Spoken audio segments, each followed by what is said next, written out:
करना चाह रहे हैं। क्या ये जो ऑर्डर आपने किया था, स्टेट गवर्नमेंट ने किया था, होल्डिंग सेंटर हर एक डिस्ट्रिक्ट में होना चाहिए, उसके बाद डर के मारे जो है लोग बॉर्डर क्रॉस करना चाह रहे हैं? ये एग्जिस्टिंग फॉरेनर्स एक्ट है, कोई नया कानून नहीं है।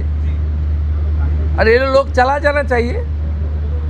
और उनका बांग्लादेशी जो नागरिक है उनका लेने का जिम्मेदार तो है उनका। तो जब हम लोग यहाँ से बोल रहा था तब वहाँ से उनका जो स्पोक्स पर्सन है, मैं देखा था सोशल मीडिया में और यूट्यूब में आया, जो उन्होंने बताया जो बांग्लादेशी है वो तो हम लोग ले लेगा। तो ये सब बांग्लादेशी है, उसको ले लेना चाहिए। लेकिन ये लोग को, पुलिस को हम लोग बता दिया जेल में भेजने का जरूरत नहीं है।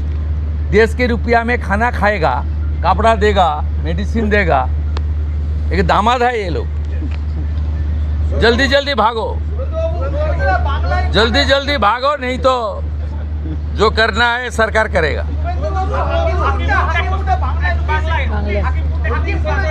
না না, আমি হাকিমপুর সম্পর্কে জানি না, আমি মিডিয়াতে দেখছিলাম। কিন্তু এটা নতুন কিছু নয়, প্রেজেন্ট অ্যাক্টই রয়েছে। এবং আমরা বলে দিয়েছি যে বাংলাদেশের অবৈধ অনুপ্রবেশকারী তাদেরকে কোর্টে পাঠানোর কোনো দরকার নেই, আইনে নেই। সরাসরি পুলিশ নেবে এবং বিএসএফের হাতে হ্যান্ডওভার করবে। বিএসএফের যা ভারত সরকার বাংলাদেশ সরকারের সঙ্গে আছে এগ্রিমেন্ট, তাতে বাংলাদেশি প্রুফ করে হ্যান্ডওভার করে দেবে। আমাদের জেলে 3 মাস 6 মাস 2 বছর রেখে আপনার চাল, আপনার ডাল, আপনার তেল, আপনার মাছ, আপনার ডিম, আপনার কাপড়, আপনার মেডিসিন ওদেরকে দেব কেন?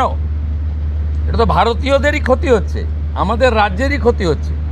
সেই জন্য আইনটা এতদিন ছিল ভোট ব্যাংকের স্বার্থে কেউ বা কারা ব্যবহার করেনি। আমরা ভোট ব্যাংকের বাইরে গিয়ে দেশের স্বার্থে, রাজ্যের স্বার্থে এই আইন কার্যকর করছি। আবেদন করেছেন যে যারা এতদিন অভিযুক্ত রয়েছেন তাদেরকে গ্রেফতার করার জন্য এসপির কাছে, পুনরায় কি তদন্ত শুরু করবেন? আমি আবেদন পাই। এসপির কাছে উনি আবেদন করেছেন। এসপি নিশ্চয়ই ডিজিকে পাঠাবেন, ডিজি আমার সঙ্গে পরামর্শ করবেন। আমি হোম মিনিস্টার হিসেবে নিশ্চয়ই, আমার তো আইনের শাসন প্রতিষ্ঠা করার জন্যই আমাকে আপনারা মুখ্যমন্ত্রী করেছেন। তা আইনের শাসনে তামান্নাও আইনের শাসন পাবেন। আমরা তো বলেছি শাসকের আইন চলবে না, আইনের শাসন চলবে। বিরোধী দলের আমরা তো বলেছি স্কুল কলেজ মন্দিরের 1 কিলোমিটারের মধ্যে মদের দোকান লাইসেন্স দেওয়া যাবে না। এ সরকার অন্যভাবে চলবে, চিন্তার কোনো কারণ নেই। আমার সঙ্গে ভারত সরকারের মন্ত্রী জিতেন্দ্র সিংয়ের একটা মিটিং আছে 3:30টার সময়। এখন 2:30 বাজতে যায়, 1 ঘন্টা লাগবে যেতে। প্লিজ, সেটা হচ্ছে বিশেষ বিশেষ সাংসদ বিরোধীদের, তাদেরকে আপনি ডাকবেন এই বিশেষ বিশেষের যদি বলেন যে মানে যারা অনেকদিন পরে সত্য কথা বলছে তারাই বিশেষ বিশেষ সাংসদ। যারা বলছেন যে আপনারা আমাদের স্বাধীনতা পাইয়ে দিয়েছেন,